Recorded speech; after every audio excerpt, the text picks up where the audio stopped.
వ్యవసాయ marketing. Dear aspirants, వ్యవసాయ విధానంలో మరొక టాపిక్ వ్యవసాయ మార్కెట్లు. చాలా సందర్భాల్లో మనము మాట్లాడుకున్నాం. ఒక ఆర్థిక వ్యవస్థలో వ్యవసాయ ఉత్పత్తి, వ్యవసాయ దిగుబడిని నిర్ణయించు కారకాంశములలో మార్కెటింగ్ సదుపాయాలనేటివి ఒకానొక కారకాంశం. అయితే ఇక్కడ మనం ఒక పాయింట్ తెలుసుకోవాలి. వ్యవసాయ మార్కెట్ అంటే ఏమిటి? వ్యవసాయ మార్కెట్ అంటే వ్యవసాయదారులు పంటలు పండిస్తారు. పంటల ఉత్పత్తి నుంచి పంటల వినియోగ స్థాయి వరకు ఉన్నటువంటి ప్రక్రియను మార్కెటింగ్ అని అంటారు. ఓకే, ఇక్కడ మీకు ఒక పాయింట్ నేను చెప్తాను. సో మనకు ఎక్స్ అనే వ్యవసాయదారుడు ఉన్నాడమ్మా. ఎక్స్ అనే వ్యవసాయదారుడు ఉన్నాడు. ఎక్స్ ఈయన ఒక వ్యవసాయదారుడు. ఇతను తనకు ఒక 10 ఎకరముల ల్యాండ్ ఉంది. 10 ఎకరముల ల్యాండ్ ఉంది. ఈ 10 ఎకరాలకు నీటిపారుదల సౌకర్యాలు ఉన్నాయి. అందువల్ల 10 ఎకరాలలో వరి సాగుకు చేసి ఒక 250 బస్తాల రైస్ పండినాయమ్మా. సో 250 బ్యాగ్స్ రైస్ పండినాయి. అయితే ఇవి 250 బస్తాలు తానే తినడు కదా. వినియోగదారులు ఉన్నారు. ఏ అనే అతను, బి అనే అతను, సి అనే అతను, డి అనే అతను, ఈ అనే అతను, ఎఫ్ అనే అతను వినియోగదారులు. వీళ్ళంతా కూడా వినియోగదారులు, కన్జ్యూమర్స్. అయితే ఈ 250 బస్తాలు ఉత్పత్తిదారు నుంచి వినియోగదారునికి చేరడానికి మధ్యలో తోడ్పడే ప్రవాహాన్ని వ్యవసాయ మార్కెట్ అని అంటారు. ఒక ఆర్థిక వ్యవస్థలో వ్యవసాయ పంటలు పండిన ప్రదేశము నుంచి వినియోగ స్థానము వరకు పంటల ప్రవాహానికి తోడ్పడే ప్రక్రియను వ్యవసాయ మార్కెట్ అంటాము. ఇక్కడ ఈ పాయింట్ చూడండి, ఇది పంటలు పండే ప్రాంతము, ఇదేమిటో వినియోగమయ్యే స్థాయి. ఈ పంటలు పండే ప్రాంతానికి, వినియోగమయ్యే ప్రాంతానికి మధ్య గల ప్రవాహాన్ని వ్యవసాయ మార్కెట్ అని అంటారు. ఓకే, మరి వ్యవసాయదారులు, పంటలు పండించేటువంటి వాళ్ళు ఉన్నారు. దెన్ వ్యవసాయదారులు, కొనుగోలుదారులు, వినియోగదారులు. అంటే వ్యవసాయదారులు, వ్యాపారస్తులు, వినియోగదారులను సన్నిహితం చేసేదాన్ని వ్యవసాయ మార్కెట్ అంటాం. మరి వ్యవసాయదారులు, రైతులు ఉన్నారు, వ్యవసాయదారులు ఉన్నారు, వ్యాపారస్తులు ఉన్నారు, దెన్ వినియోగదారుడు ఉన్నాడు. వ్యవసాయదారుడు బియ్యం పండిస్తాడు. వ్యవసాయదారుడు పండించిన వడ్లను కొనేటువంటి వాడు ఎవరు? వ్యాపారస్తుడు. కొని అతను ఏం చేస్తాడు? వినియోగదారులకు అమ్ముతాడు. వినియోగించేవాడు ఎవరు? వినియోగదారుడు. కాబట్టి వ్యవసాయదారులకు, వ్యాపారస్తులకు మరియు వినియోగదారులను సన్నిహితం చేసే ప్రక్రియనే వ్యవసాయ మార్కెటింగ్ అని అంటారు. ఓకే, ఇది వ్యవసాయ మార్కెటింగ్. కనుక ఆధునిక కాలంలో, ఇటీవల కాలంలో వ్యవసాయ ఉత్పత్తి, దిగుబడిని నిర్ణయించు కారకాంశములలో వ్యవసాయ మార్కెట్లు ఒకానొక కారకాంశము. ఇక్కడ మీరు ఒక పాయింట్ చూడాలి. దెన్ 1970-80కి పూర్వము భారతదేశంలో వ్యవసాయం అనేది జీవనాధారమైనటువంటిది. వ్యవసాయం అనేది వృత్తిపరంగా ఉండేది. జీవనాధార వ్యవసాయం. ఈ జీవనాధార వ్యవసాయం ఉన్నప్పుడు తమ ఆహారానికి అనుగుణముగా, తమ ఆహారపు అలవాట్లకు అనుగుణముగా వ్యవసాయదారులు పంటలు పండించేవాళ్ళు. అలాంటి పరిస్థితులలో మార్కెట్లన్నిటికి ప్రాధాన్యత అవసరం లేదండి.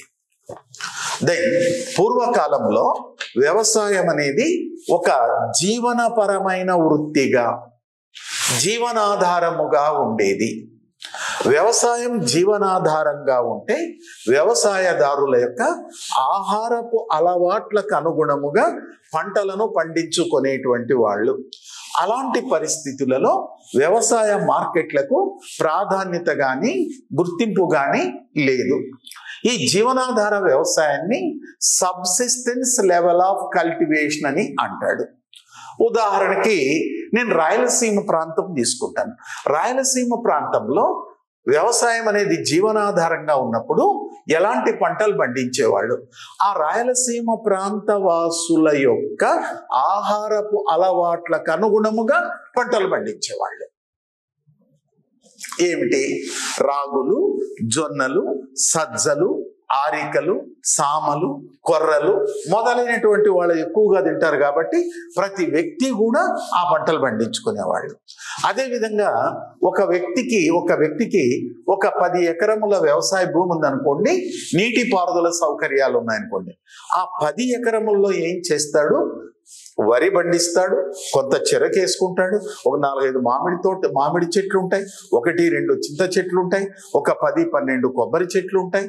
ఆడు తర్వాత కూరగాయలు పండించుకుంటాడు, ఆకుకూరలు పండించుకుంటాడు, ఆడు తర్వాత సుగంధ ద్రవ్యాలైనటువంటి ఒట్టిమిర్చి పండించుకుంటాడు, పచ్చిమిరపకాయలు పండించుకుంటాడు, అటు తర్వాత నెక్స్ట్ ఆనియన్ ఉల్లిపాయలు పండించుకుంటాడు, తెల్లబాయలు పండించుకుంటాడు, గార్లిక్ పండించుకుంటాడు, జింజర్ పండించుకుంటాడు, పసుపు పండించుకుంటాడు, 4 చింత చెట్లు వేసుకుంటాడు, ఒక 10 పశువులు పెట్టుకుంటాడు. అంటే ఇక్కడ ఏమిటి? అదే విధంగా పప్పు ధాన్యాలు కావాలా, పప్పు ధాన్యాల కోసం కొంత అలసందులు సాగుకు చేస్తాడు, దెన్ కందులు సాగుకు చేస్తాడు, పెసలు సాగుకు చేస్తాడు, దెన్ అటు తర్వాత మినుములు సాగుకు చేస్తాడు. అంటే తన ఆహారపు అలవాట్లు ఎలా ఉన్నాయో ఆ ఆహారపు అలవాట్లకు అనుగుణముగా పంటలు పండిస్తాడు. అమ్మడానికి కాదు, మార్కెట్ని దృష్టిలో పెట్టుకొని పంటలు పండించడండి. మార్కెట్ పరిస్థితులను దృష్టిలో పెట్టుకొని పంటలు పండిస్తే వాణిజ్యపరమైన వ్యవసాయం. ఆ విధంగా కాకుండా తన ఆహారపు అలవాట్లకు అనుగుణంగా పంటలు పండిస్తే దాని జీవనాధార వ్యవసాయం. ఈ జీవనాధార వ్యవసాయం భారతదేశంలో అనాది నుంచి జీవనాధార వ్యవసాయం ఉంది.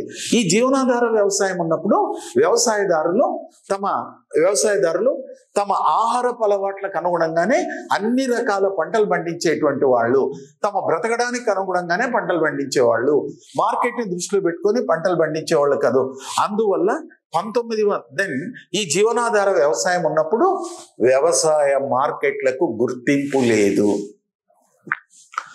ఆర్థికాభివృద్ధి జరిగే కొలది వ్యవసాయం వృత్తిపరమైనటువంటి స్థానము నుంచి వాణిజ్యపరంగా మారినది.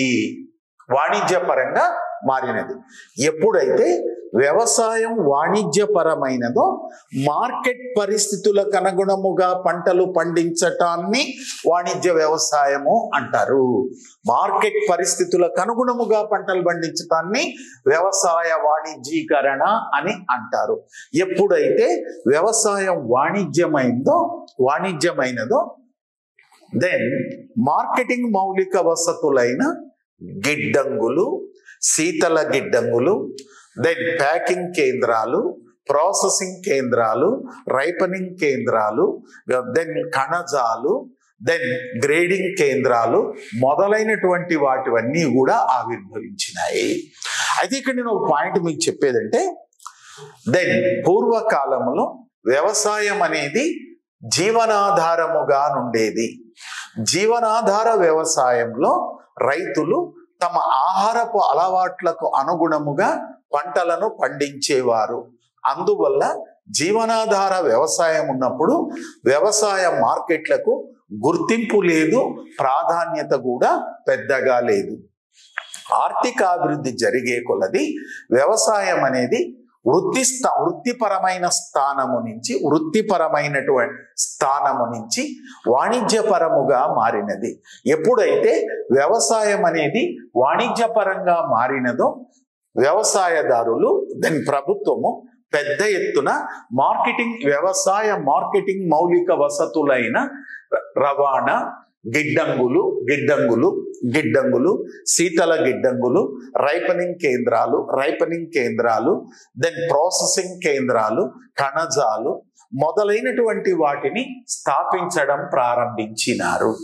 దెన్ వ్యవసాయం అనేది వాణిజ్యపరమైనప్పుడు వ్యాపార ప్రయోజనాలను దృష్టి యందు ఉంచుకొని వ్యాపార ప్రయోజనాలను దృష్టి యందు ఉంచుకొని పంటలను పండిస్తే దాన్ని వ్యవసాయ వాణిజ్యీకరణ అని అంటారు.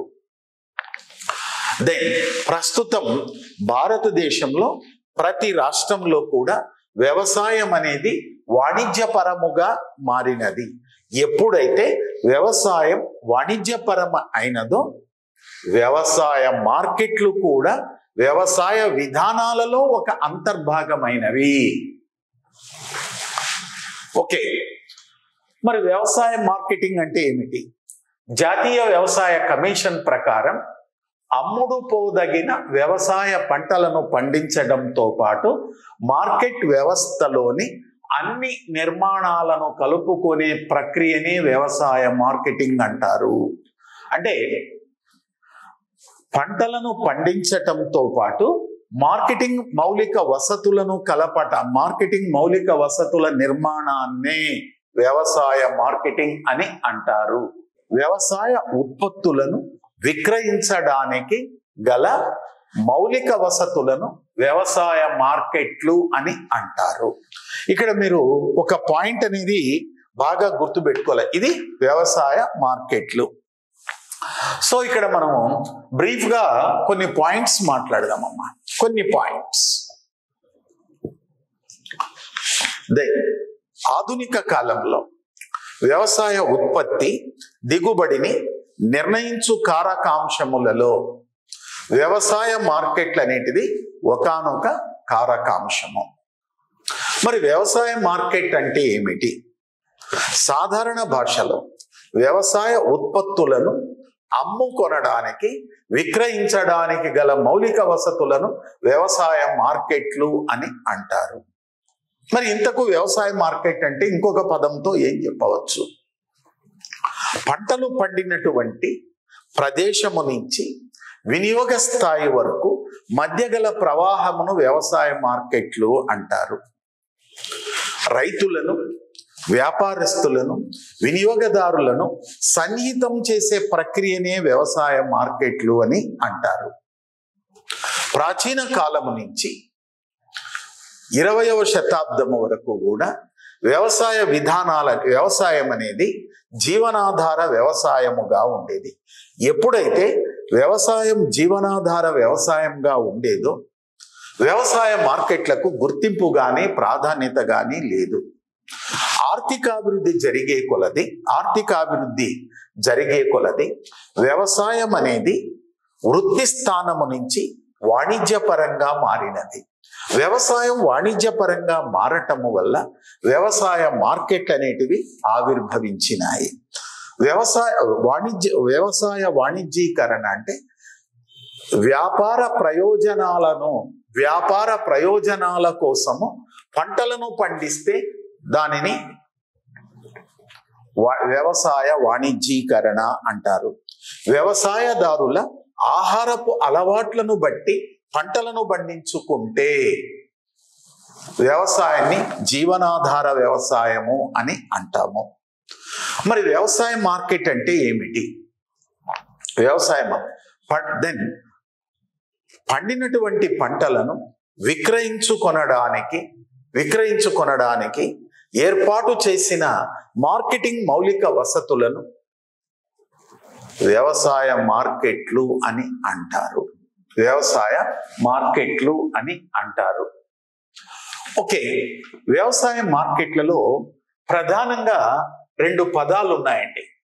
వ్యవసాయ మార్కెట్లో ప్రధానంగా 2 పదాలు ఉన్నాయి.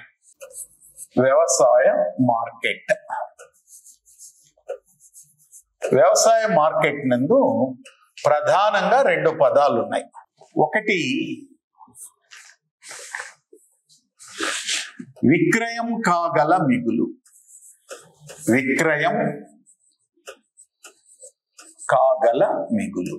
రెండు విక్రయమైన మిగులు. విక్రయం కాగల మిగులు ఒకటి, రెండవది విక్రయమైన మిగులు.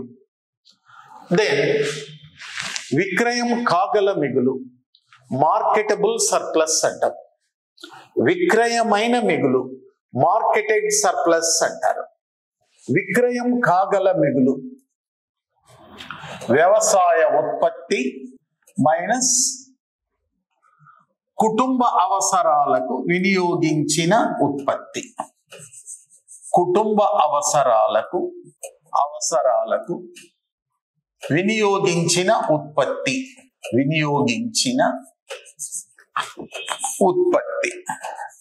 విక్రయమైన మిగులు ఈక్వల్ టు విక్రయం కాగల మిగులు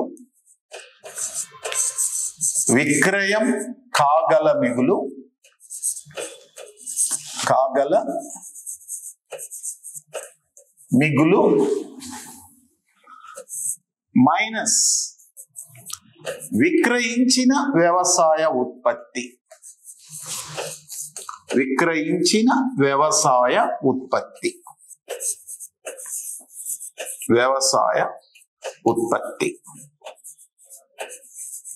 ఓకే, రైట్. వ్యవసాయ మార్కెట్లను గురించి మనం మాట్లాడుకునేటప్పుడు ప్రాథమికంగా రెండు పదాలు అనేటివి వస్తూ ఉంటాయి. ఒకటి విక్రయం కాగల మిగులు, మార్కెటబుల్ సర్ప్లస్. మార్కెటబుల్ సర్ప్లస్ అంటే ఏమిటి? పండినటువంటి పంటలో కుటుంబ అవసరాలకు పోను విక్రయించడానికి ఉద్దేశించిన వ్యవసాయ ఉత్పత్తిని విక్రయం కాగల మిగులు అంటాం. ఉదాహరణకి ఎక్స్ అనే వ్యవసాయదారునికి 150 బస్తాల బ్యాగ్స్ 150 బస్తాల రైస్ పండినాయండి. కుటుంబ అవసరాలకి 20 బస్తాలు ఉపయోగించుకున్నాడు, 20 బ్యాగ్స్. అయితే అమ్మడానికి ఎంత ఉద్దేశించినాడు? 130 బస్తాలు. దీన్ని విక్రయం కాగల మిగులు అంటాము. పండినటువంటి వ్యవసాయ ఉత్పత్తిలో కుటుంబ అవసరాలకు పోను అమ్మడానికి విక్రయించడానికి ఉద్దేశించిన వ్యవసాయ ఉత్పత్తిని విక్రయం కాగల మిగులు అని అంటారు. మరి విక్రయం కాగల మిగులు ఎంత ఉంది అంటే 130 బస్తాలు. 130 బస్తాల్లో ఒక నిర్ణీత ధర వద్ద 80 బస్తాలు విక్రయించినాడు. ఈ విక్రయం కాగల మిగులు నుంచి కొంత మొత్తాన్ని విక్రయించగా మిగిలినటువంటి దాన్ని విక్రయమైన మిగులు 50 బస్తాలు, 50 బ్యాగ్స్. సో వ్యవసాయ మార్కెట్లలో వ్యవసాయ ఉత్పత్తిని ప్రాథమికంగా రెండు రకాలుగా వర్గీకరిస్తారు. ఒకటి విక్రయం కాగల మిగులు, రెండు విక్రయమైన మిగులు. విక్రయం కాగల మిగులు అంటే ఒక నిర్ణీత కాలంలో పండినటువంటి వ్యవసాయ ఉత్పత్తి పరిమాణము నుంచి కుటుంబ అవసరాలకి ఇతర స్వయం వినియోగానికి ఉపయోగించగా అమ్మడానికి ఉద్దేశించిన వ్యవసాయ ఉత్పత్తిని విక్రయం కాగల మిగులు అంటారు. విక్రయం కాగల మిగులు నుంచి ఒక నిర్ణీత ధర వద్ద కొంత ఉత్పత్తి పరిమాణాన్ని విక్రయించగా మిగిలినటువంటి వ్యవసాయ ఉత్పత్తిని విక్రయం కాగల మిగులు అని అంటారు. విక్రయమైన మిగులు అని అంటారు. సో ఇక్కడ ఇదే పాయింట్ మనం ఈ మెటీరియల్లో కూడా ఇచ్చామండి. ఇక్కడ చూడండి,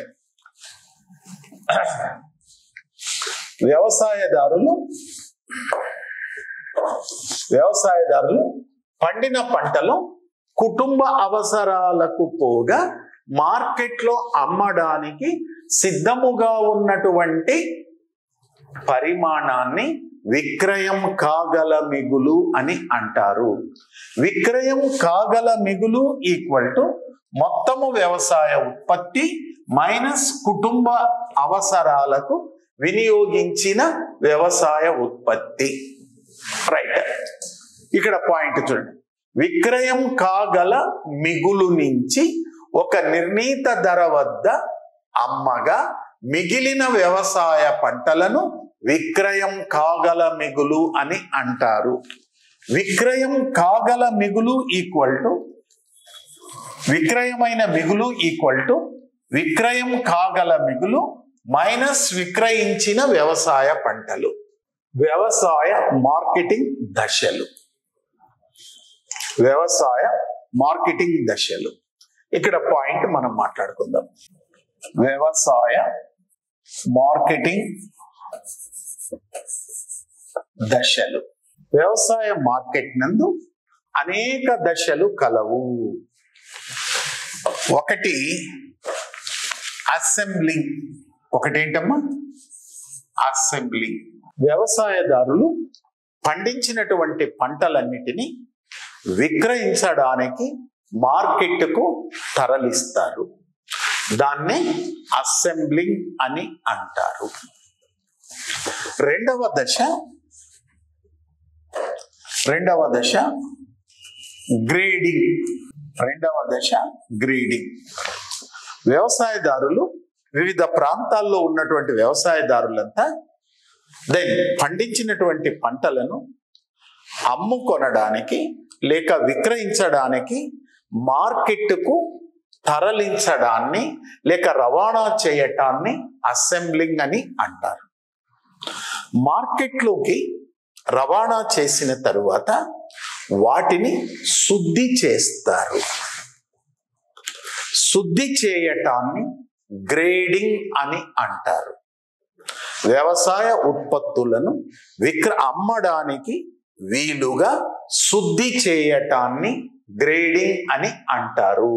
గ్రేడింగ్ అని అంటారు. మూడవది ప్రామాణీకరణ. ప్రామాణీకరణ అనగానేమి? స్టాండర్డైజేషన్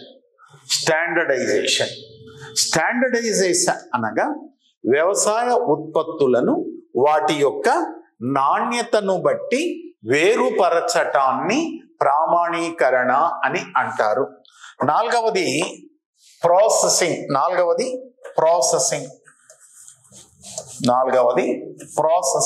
వ్యవసాయ ఉత్పత్తులను ప్రాసెసింగ్ అంటే ఇతర వినియోగించడానికి అనుగుణముగా మార్చటాన్ని ప్రాసెసింగ్ అంటారు. ఉదాహరణకి వ్యవసాయదారులు వడ్లు పండించినారు. వడ్లను బియ్యముగా మార్చటాన్ని ప్రాసెసింగ్ అంటారు. వ్యవసాయదారులు గోధుమలు పండిస్తారు. గోధుమలను వినియోగించడానికి వీలుగా పిండిగాను రవ్వగాను మార్చటాన్ని ప్రాసెసింగ్ అంటారు. వ్యవసాయదారులు జొన్నలు, రాగులు, సజ్జలు పండిస్తారు.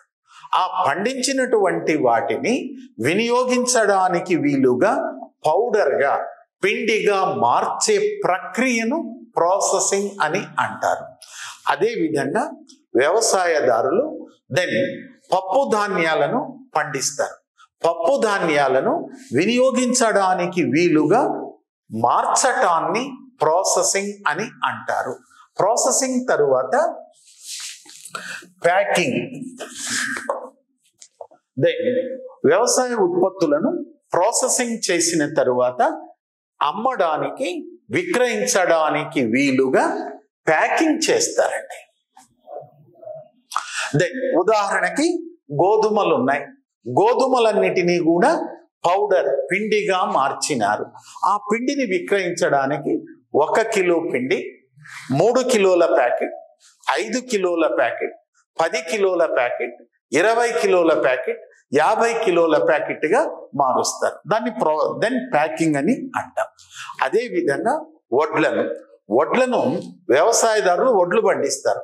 పండించినటువంటి వడ్లను అమ్మడానికి మార్కెట్కు చేర్చటాన్ని అసెంబ్లింగ్ అంటారు. మార్కెట్కి చేర్చిన తరువాత వాటిని శుద్ధి చేయటాన్ని గ్రేడింగ్ అంటారు. శుద్ధి చేసిన తరువాత నాణ్యతను బట్టి వేరుపరచటాన్ని ప్రామాణీకరణ అంటారు. వడ్లను ప్రామాణీకరణ చేసిన తరువాత రైస్ మిల్లులో బియ్యముగా మారుస్తారు. దాన్ని ప్రాసెసింగ్ అని అంటారు. బియ్యముగా మార్చిన పిదప వాటిని 1 కిలో ప్యాకెట్, 2 కిలోల ప్యాకెట్, 5 కిలోల ప్యాకెట్, 10 కిలోల ప్యాకెట్, 25 కిలోల ప్యాకెట్, 50 కిలోల ప్యాకెట్గా మార్చుతారు. ఆ విధంగా మార్చటాన్ని ప్యాకింగ్ అని అంటారు. దాన్ని ప్యాకింగ్ అని అంటారు. పంపిణీ. నెక్స్ట్ పంపిణీ. డిస్ట్రిబ్యూషన్. ప్యాకింగ్ చేసిన తరువాత వినియోగదారులకు చేర్చడానికి రవాణా చేయటాన్ని ప్యాకింగ్ అని అంటారు. వీటన్నిటినీ కూడా ఏమంటామంటే వ్యవసాయ మార్కెటింగ్ మౌలిక వసతులు. ఓకే, చూడండి వ్యవసాయ మార్కెట్ దశలు. వ్యవసాయ మార్కెట్ నందు అనేక దశలు కలవు. ఒకటి అసెంబ్లింగ్, రెండు గ్రేడింగ్, మూడు ప్రామాణీకరణ, నాలుగు ప్రాసెసింగ్, ఐదు ప్యాకింగ్, ఆరు డిస్ట్రిబ్యూషన్. ఓకే, వ్యవసాయ మార్కెట్లో ఎన్ని దశలు కలవు? వ్యవసాయ మార్కెట్లో ఎన్ని దశలు కలవు? 6 దశలు కలవు. మొదటిది అసెంబ్లింగ్, రెండవది గ్రేడింగ్, మూడవది ప్రామాణీకరణ, నాలుగవది ప్రాసెసింగ్, ఐదవది ప్యాకింగ్, ఆరవది పంపిణీ. రైట్, ఇక్కడ మీకు ఇంకో పాయింట్ చెప్తానమ్మా. మార్కెటింగ్ మౌలిక వసతులు. మార్కెటింగ్ మౌలిక వసతులు.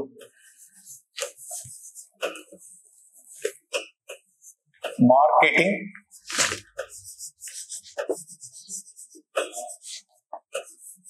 మౌలిక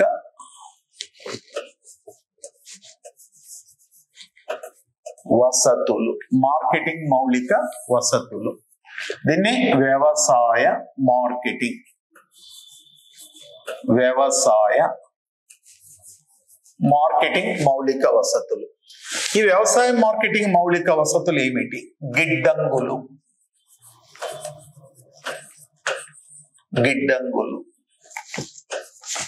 శీతల గిడ్డంగులు,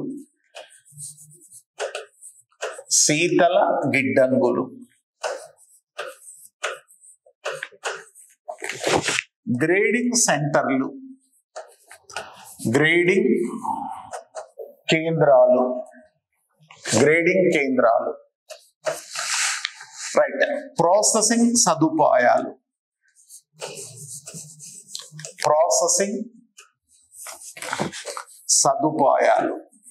ప్యాకింగ్ కేంద్రాలు,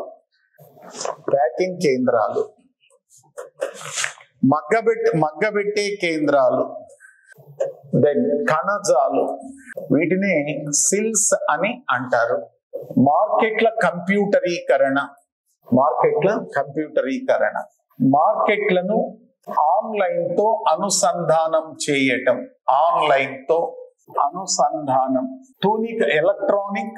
ఎలక్ట్రానిక్ కొలతలు, తూనికలు.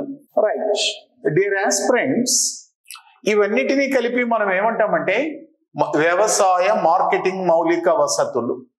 గోదాములు, శీతల గిడ్డంగులు, గ్రేడింగ్ కేంద్రాలు, ప్రాసెసింగ్ కేంద్రాలు, ప్యాకింగ్ కేంద్రాలు, పండ్లను మగ్గబెట్టే కేంద్రాలు, సిల్స్ అంటే కణజాలు, దెన్ మార్కెట్ల కంప్యూటరీకరణ, మార్కెట్లను ఆన్లైన్ తో అనుసంధానం చేయటం, ఎలక్ట్రానిక్ కొలతలు, తూనికలు మొదలైనటువంటి వాటినన్నిటినీ కూడా ఏమంటారంటే వ్యవసాయ మార్కెటింగ్ మౌలిక వసతులు అని అంటారు. వ్యవసాయ మార్కెట్లను యాజమాన్యము ఆధారముగా, వ్యవసాయ మార్కెట్లను యాజమాన్యము ఆధారముగా 3 రకాలుగా వర్గీకరించినారు. వ్యవసాయ మార్కెట్లను యాజమాన్యం ఆధారముగా 3 రకాలుగా వర్గీకరించినారు. ఒకటి సాంప్రదాయ మార్కెట్లు, రెండు ప్రభుత్వ రెగ్యులేటెడ్ మార్కెట్లు, ప్రభుత్వ వ్యవసాయ మార్కెట్లు, మూడవది సహకార వ్యవసాయ మార్కెట్లు,